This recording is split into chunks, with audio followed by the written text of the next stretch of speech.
Chapter 16, The Ship. In bed we concocted our plans for the morrow, but to my surprise and no small concern, Queequeg now gave me to understand that he had been diligently consulting Yojo, the name of his black little god, and Yojo had told him 2 or 3 times over, and strongly insisted upon it every way, that instead of our going together among the whaling fleet in harbor, and in concert selecting our craft, instead of this, I say, Yojo earnestly enjoined that the selection of the ship should rest wholly with me, inasmuch as Yojo purposed befriending us, and, in order to do so, had already pitched upon a vessel, which, if left to myself, I, Ishmael, should infallibly light upon, for all the world as though it had turned out by chance. And in that vessel I must immediately ship myself, for the present, irrespective of Queequeg.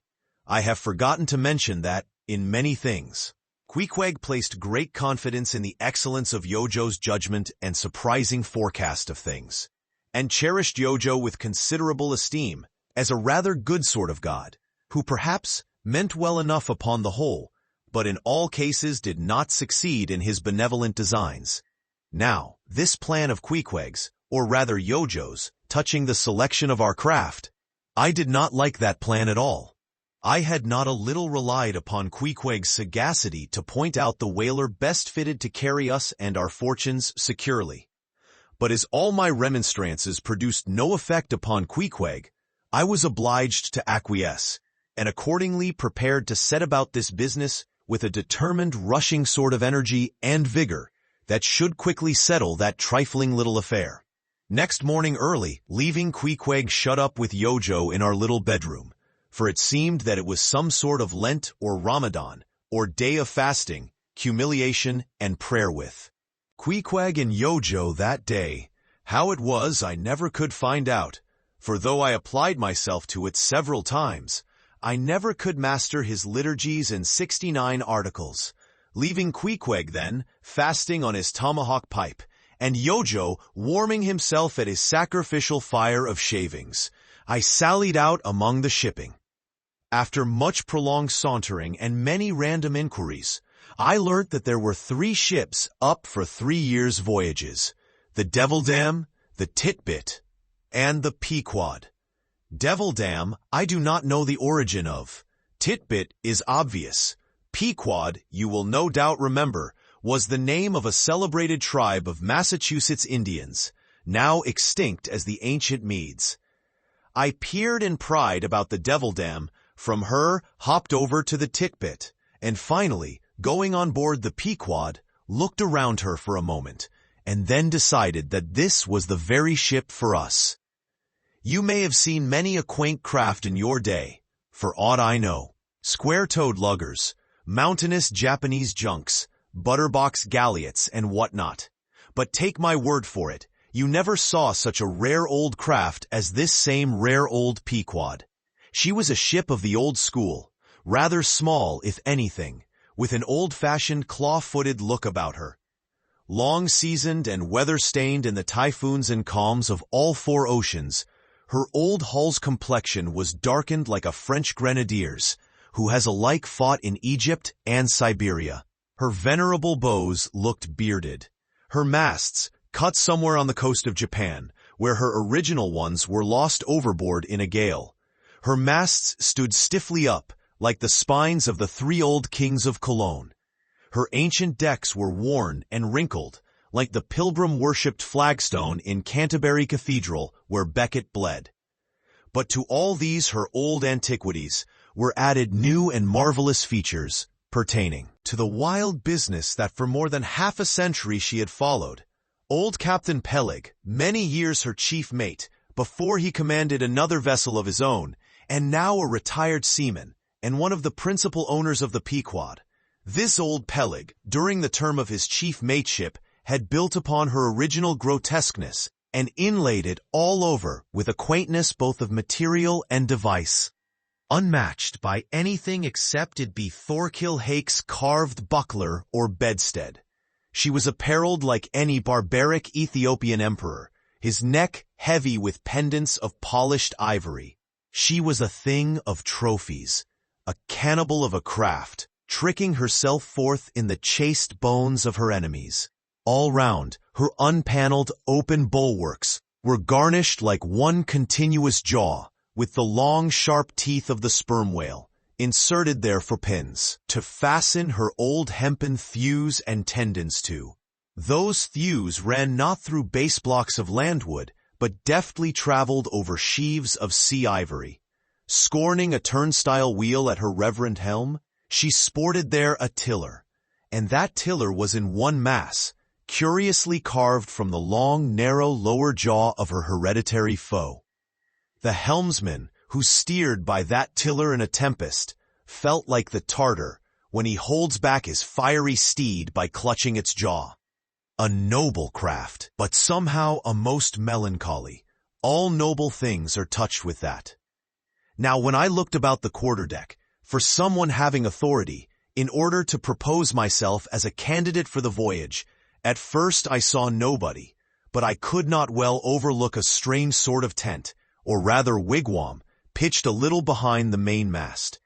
It seemed only a temporary erection used in port.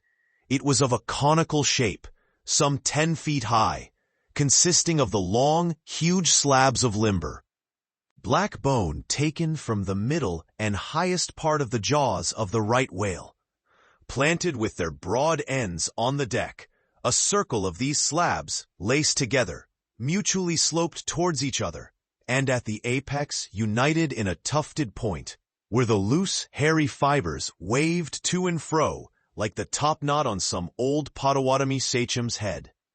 A triangular opening faced towards the bows of the ship, so that the insider commanded a complete view forward. And half concealed in this queer tenement, I at length found one who by his aspect seemed to have authority, and who, it being noon, and the ship's work suspended, was now enjoying respite from the burden of command. He was seated on an old-fashioned oaken chair, wriggling all over with curious carving, and the bottom of which was formed of a stout interlacing of the same elastic stuff of which the wigwam was constructed. There was nothing so very particular, perhaps, about the appearance of the elderly man I saw. He was brown and brawny, like most old seamen, and heavily rolled up in blue pilot cloth, cut in the Quaker style.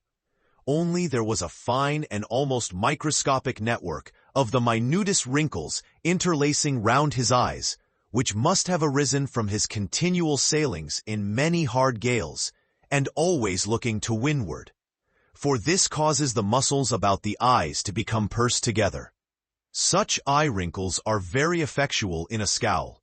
"Is this the captain of the Pequod?" said I, advancing to the door of the tent. "Supposing it be the captain of the Pequod, what dost thou want of him?" he demanded. "I was thinking of shipping." "Thou wast? Wast thou? I see thou art no Nantucketer. Ever been in a stove-boat?" "No, sir, I never have." "Dost know nothing at all about whaling, I dare say, eh?" "Nothing, sir, but I have no doubt I shall soon learn. I've been several voyages in the merchant service, and I think that—" "Merchant service be damned. Talk not that lingo to me. To see that leg?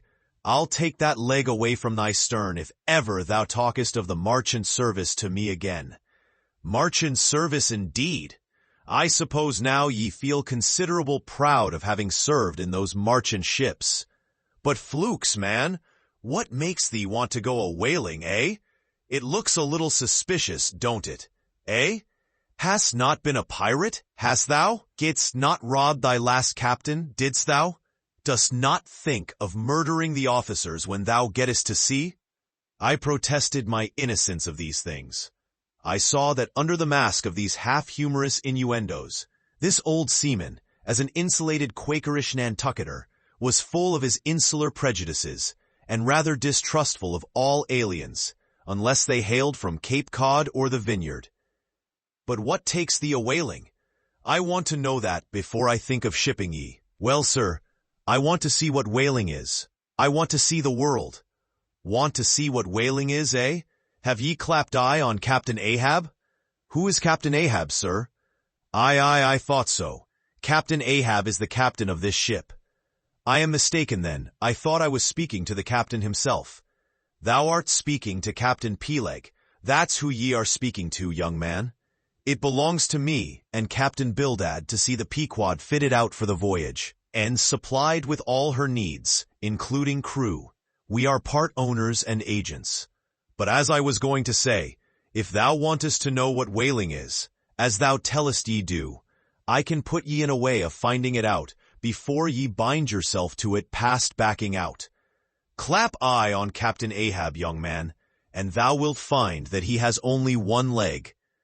What do you mean, sir? Was the other one lost by a whale?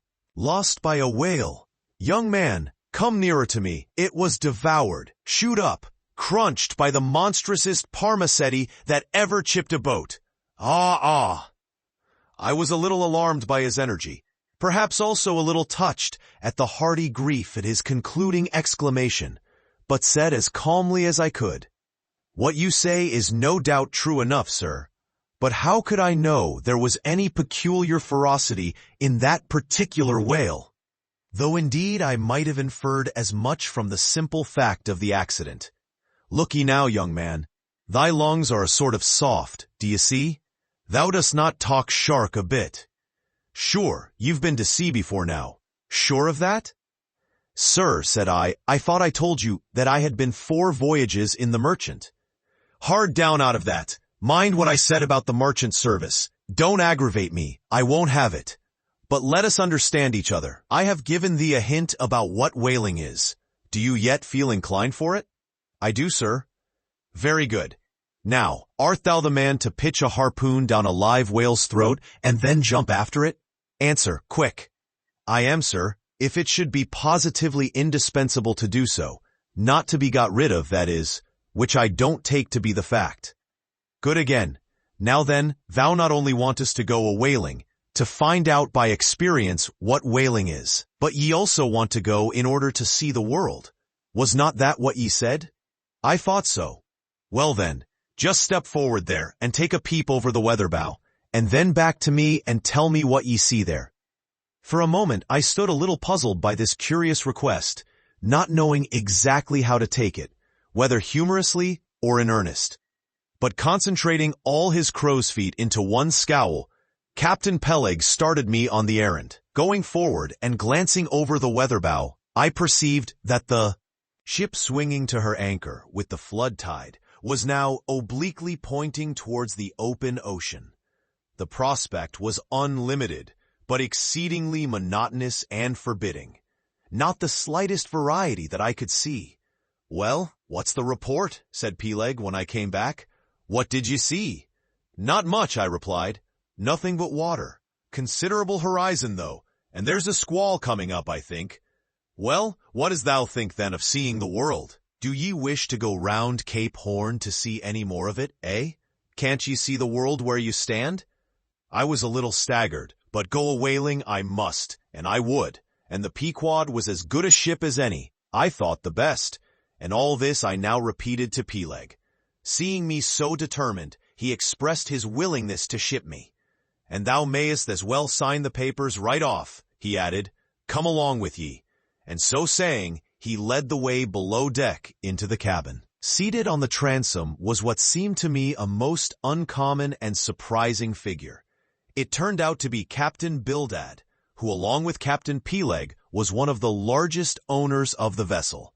The other shares, as is sometimes the case in these ports, being held by a crowd of old annuitants, widows, fatherless children, and chancery wards, each owning about the value of a timber head or a foot of plank or a nail or two in the ship. People in Nantucket invest their money in whaling vessels, the same way that you do yours in approved state stocks bringing in good interest.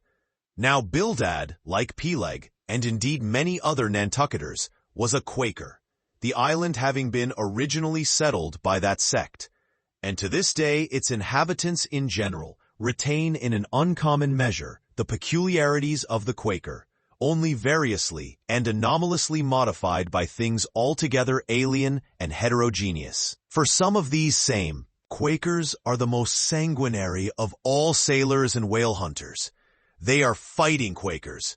They are Quakers with a vengeance, so that there are instances among them of men who, named with scripture names, a singularly common fashion on the island, and in childhood naturally imbibing the stately dramatic V and vow of the Quaker idiom, still from the audacious, daring, and boundless adventure of their subsequent lives, strangely blend with these unoutgrown peculiarities. 1,000 bold dashes of character, not unworthy a Scandinavian sea king or a poetical pagan Roman.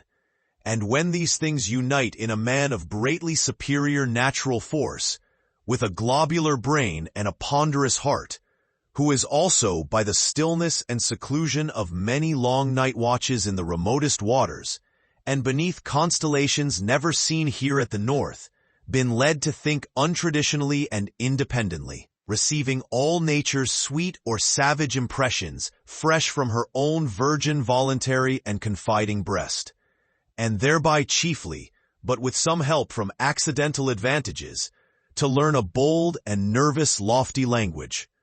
That man makes one in a whole nation's census, a mighty pageant creature, formed for noble tragedies. Nor will it at all detract from him, dramatically regarded, if either by birth or other circumstances he have what seems a half-willful overruling morbidness at the bottom of his nature. For all men tragically great are made so through a certain morbidness. Be sure of this, O young ambition. All mortal greatness is but disease. But as yet we have not to do with such an one, but with quite another, and still a man who, if indeed peculiar, it only results again from another phase of the Quaker, modified by individual circumstances.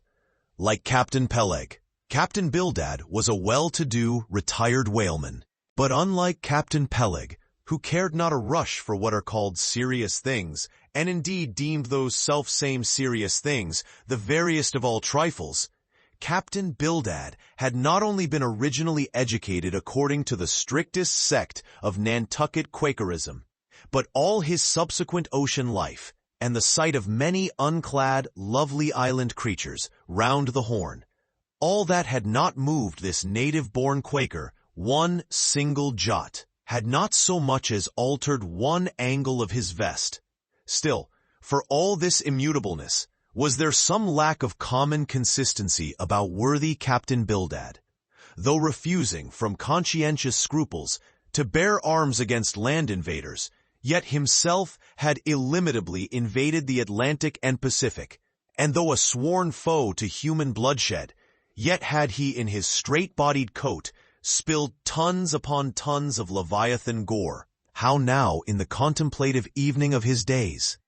The pious Bildad reconciled these things in the reminiscence, I do not know, but it did not seem to concern him much, and very probably he had long since come to the sage and sensible conclusion that a man's religion is one thing, and this practical world quite another. This world pays dividends.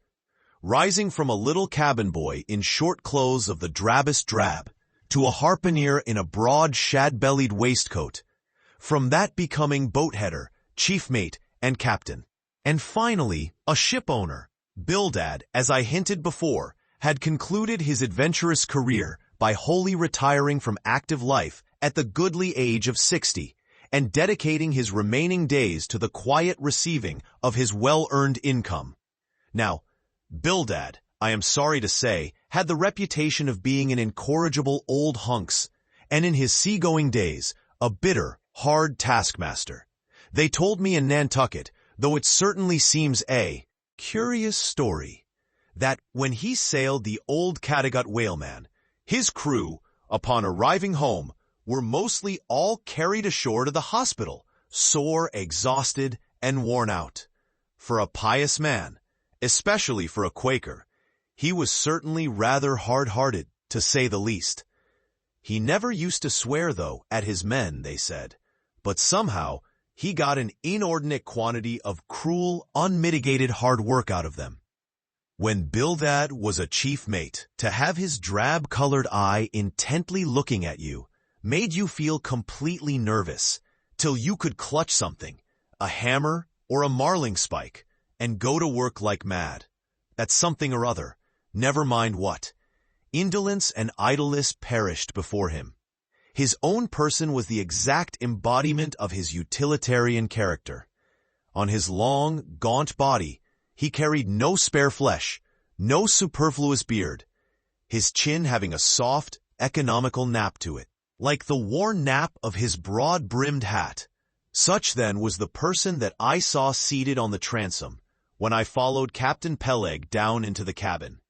The space between the decks was small, and there, bolt upright, sat old Bildad, who always sat so and never leaned, and this to save his coat-tails. His broad brim was placed beside him. His legs were stiffly crossed, his drab vesture was buttoned up to his chin, and spectacles on nose, he seemed absorbed in reading from a ponderous volume. "Bildad," cried Captain Peleg, "and it again, Bildad, eh? Ye have been studying those scriptures now for the last 30 years to my certain knowledge. How far you got, Bildad?" As if long habituated to such profane talk from his old shipmate, Bildad, without noticing his present irreverence, quietly looked up, and seeing me, glanced again inquiringly towards Peleg. "He says he's our man, Bildad," said Peleg. "He wants to ship." "Dost thee?" said Bildad in a hollow tone and turning round to me. "I dust," said I unconsciously. He was so intense a Quaker. "What do ye think of him, Bildad?" said Peleg. "He'll do," said Bildad, eyeing me, and then went on spelling away at his book in a mumbling tone quite audible. I thought him the queerest old Quaker I ever saw, especially as Peleg, his friend and old shipmate, seemed such a blusterer. But I said nothing, only looking round me sharply. Peleg now threw open a chest, and drawing forth the ship's articles, placed pen and ink before him, and seated himself at a little table. I began to think it was high time to settle with myself at what terms I would be willing to engage for the voyage. I was already aware that in the whaling business they paid no wages, but all hands, including the captain, received certain shares of the profits called lays, and that these lays were proportioned to the degree of importance pertaining to the respective duties of the ship's company. I was also aware that being a green hand at whaling, my own lay would not be very large, but considering that I was used to the sea, could steer a ship, splice a rope, and all that, I made no doubt that from all I had heard, I should be offered at least the 275th lay, that is, the 275th part of the clear net proceeds of the voyage, whatever that might eventually amount to. And though the 275th lay was what they call a rather long lay, yet it was better than nothing, and if we had a lucky voyage, might pretty nearly pay for the clothing I would wear out on it. Not to speak of my 3 years' beef and board, for which I would not have to pay 1 stiver. It might be thought that this was a poor way to accumulate a princely fortune, and so it was, a very poor way indeed. But I am one of those that never take on about princely fortunes, and am quite content if the world is ready to board and lodge me, while I'm putting up at this grim sign of the thundercloud. Upon the whole, I thought that the 275th lay would be about the fair thing, but would not have been surprised had I been offered the 200th, considering I was of a broad-shouldered make. But one thing, nevertheless, that made me a little distrustful about receiving a generous share of the profits was this. Ashore, I had heard something of both Captain Peleg and his unaccountable old crony Bildad, how that they, being the principal proprietors of the Pequod, therefore the other and more inconsiderable and scattered owners, left nearly the whole management of the ship's affairs to these two. And I did not know but what the stingy old Bildad might have a mighty deal to say about shipping hands, especially as I now found him on board the Pequod, quite at home there, in the cabin, and reading his Bible, as if at his own fireside. Now, while Peleg was vainly trying to mend a pen with his jackknife, old Bildad, to my no small surprise, considering that he was such an interested party in these proceedings. Bildad never heeded us, but went on mumbling to himself out of his book, "Lay not up for yourselves treasures upon earth, where moth—" "Well, Captain Bildad," interrupted Peleg, "what you say? What lay shall we give this young man?" "Thou knowest best," the sepulchral reply. "The 777th wouldn't be too much, would it, where moth and rust do corrupt? But lay." Lay indeed, thought I, and such a lay. The 777th. Well, old Bildad, you are determined that I, for one, shall not lay up many lays here below, where moth and rust do corrupt. It was an exceedingly long lay, that indeed, and though from the magnitude of the figure, it might at first deceive a landsman, yet the slightest consideration will show that though 777 is a pretty large number, yet when you come to make a tenth of it, you will then see, I say, that the 777th part of a farthing is a good deal less than 777 gold doubloons. And so I thought at the time. "Why, blast your eyes, Bildad," cried Peleg, "thou dost not want to swindle this young man. He must have more than that."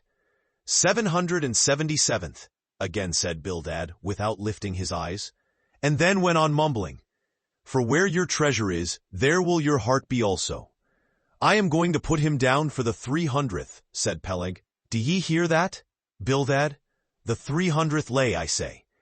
Bildad laid down his book, and turning solemnly towards him said, "Captain Peleg, thou hast a generous heart, but thou must consider the duty thou owest to the other owners of this ship, widows and orphans, many of them, and that if we too abundantly reward the labors of this young man, we may be taking the bread from those widows and those orphans.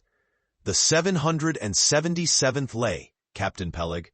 "Thou Bildad," roared Peleg, starting up and clattering about the cabin. "Blast ye, Captain Bildad, if I'd had followed thy advice in these matters, I would afore now had a conscience to lug about that would be heavy enough to founder the largest ship that ever sailed round Cape Horn." "Captain Peleg," said Bildad steadily, "thy conscience may be drawing 10 inches of water, or 10 fathoms, I can't tell. But as thou art still an impenitent man, Captain Peleg, I greatly fear lest thy conscience be but a leaky one, and will in the end sink thee, foundering down to the fiery pit, Captain Peleg." "Fiery pit, fiery pit. Ye insult me, man. Past all natural bearing, you insult me. It's an all-fired outrage to tell any human creature that he's bound to hell. Flukes and flames. Bildad, say that again to me and start my soul bolts. But I'll swallow a live goat with all his hair and horns on. Out of the cabin, ye canting drab-colored son of a wooden gun, a straight wake with ye." As he thundered out this, he made a rush at Bildad, but with a marvelous oblique. Sliding celerity, Bildad for that time eluded him. Alarmed at this terrible outburst between the two principal and responsible owners of the ship, and feeling half a mind to give up all idea of sailing in a vessel so questionably owned and temporarily commanded, I stepped aside from the door to give egress to Bildad, who, I made no doubt, was all eagerness to vanish from before the awakened wrath of Peleg. But to my astonishment, he sat down again on the transom very quietly, and seemed to have not the slightest intention of withdrawing. He seemed quite used to impenitent Peleg and his ways. As for Peleg, after letting off his rage as he had, there seemed no more left in him, and he too sat down like a lamb, though he twitched a little as if still nervously agitated. "Whew," he whistled at last. "The squall's gone off to leeward, I think. Bildad, thou used to be good at sharpening a lance. Mend that pen, will ye? My jackknife here needs the grindstone. That's he. Thank ye, Bildad. Now then, my young man, Ishmael's thy name, didn't ye say? Well then, down ye go here, Ishmael, for the 300th lay." "Captain Peleg," said I have a friend with me who wants to ship too. Shall I bring him down tomorrow?" "To be sure," said Peleg. "Fetch him along, and we'll look at him." "What lay does he want?" groaned Bildad, glancing up from the book in which he had again been burying himself. "Oh, never thee mind about that, Bildad," said Peleg. Has he ever whaled it any? Turning to me. Killed more whales than I can count, Captain Peleg. Well, bring him along then. And after signing the papers, off I went, nothing doubting but that I had done a good morning's work, and that the Pequod was the identical ship that Yojo had provided to carry Queequeg and me round the Cape. But I had not proceeded far, when I began to bethink me that the captain with whom I was to sail yet remained unseen by me, though indeed, in many cases, a whale ship will be completely fitted out, and receive all her crew on board, ere the captain makes himself visible by arriving to take command. For sometimes these voyages are so prolonged, and the shore intervals at home so exceedingly brief, that as the captain have a family, or any absorbing concernment of that sort, he does not trouble himself much about his ship in port, but leaves her to the owners till all is ready for sea. However, it is always as well to have a look at him before irrevocably committing yourself into his hands. Turning back, I accosted Captain Peleg, inquiring where Captain Ahab was to be found. And what dost thou want of Captain Ahab? It's all right enough, thou art shipped. Yes, but I should like to see him. But I don't think thou wilt be able to at present. I don't know exactly what's the matter with him. But he keeps close inside the house, a sort of sick, and yet he don't look so. In fact, he ain't sick, but no, he isn't well either. Anyhow, young man, he won't always see me, so I don't suppose he will thee. He's a queer man, Captain Ahab, so some think, but a good one. Oh, thou'lt like him well enough. No fear, no fear. He's a grand, ungodly, godlike man, Captain Ahab. Doesn't speak much, but when he does speak, then you may well listen. Mark ye, be forewarned. Ahab's above the common. Ahab's been in colleges as well as 'mong the cannibals, been used to deeper wonders than the waves, fixed his fiery lance in mightier, stranger foes than whales. His lance, aye, the keenest and the surest that out of all our isle. Oh, he ain't Captain Bildad. No, and he ain't Captain Peleg. He's Ahab, boy. And Ahab of old, thou knowest, was a crowned king, and a very vile one. When that wicked king was slain, the dogs, did they not lick his blood? Come hither to me, hither, hither, said Peleg, with a significance in his eye that almost startled me. Look ye, lad, never say that on board the Pequod. Never say it anywhere. Captain Ahab did not name himself. 'Twas a foolish, ignorant whim of his crazy widowed mother, who died when he was only a 12-month old. And yet the old squaw Tistig, at Gayhead, said that the name would somehow prove prophetic, and perhaps other fools like her may tell thee the same. I wish to warn thee, it's a lie. I know Captain Ahab well. I've sailed with him as mate years ago. I know what he is, a good man. Not a pious good man, like Bildad, but a swearing good man, something like me, only there's a good deal more of him. I know that he was never very jolly, and I know that on the passage home, he was a little out of his mind for a spell. But it was the sharp-shooting pains in his bleeding stump that brought that about, as anyone might see. I know, too, that ever since he lost his leg last voyage by that accursed whale, he's been a kind of moody, desperate moody, and savage sometimes, but that will all pass off. And once for all, let me tell thee and assure thee, young man, it's better to sail with a moody good captain than a laughing bad one. So goodbye to thee, and wrong not Captain Ahab, because he happens to have a wicked name. Besides, my boy, he has a wife, not 3 voyages wedded, a sweet, resigned girl. Think of that. By that sweet girl that old man has a child. Hold ye then there can be any utter hopeless harm in Ahab? No, no, my lad, stricken, blasted if he be, Ahab has his humanities. As I walked away, I was full of thoughtfulness. What had been incidentally revealed to me of Captain Ahab filled me with a certain wild vagueness of painfulness concerning him. And somehow, at the time, I felt a sympathy and a sorrow for him, but for I don't know what, unless it was the cruel loss of his leg.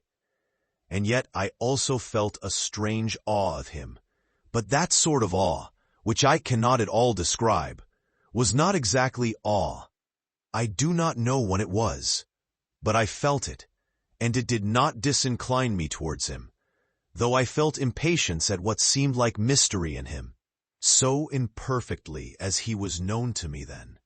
However, my thoughts were at length carried in other directions, so that for the present, dark Ahab slipped my mind.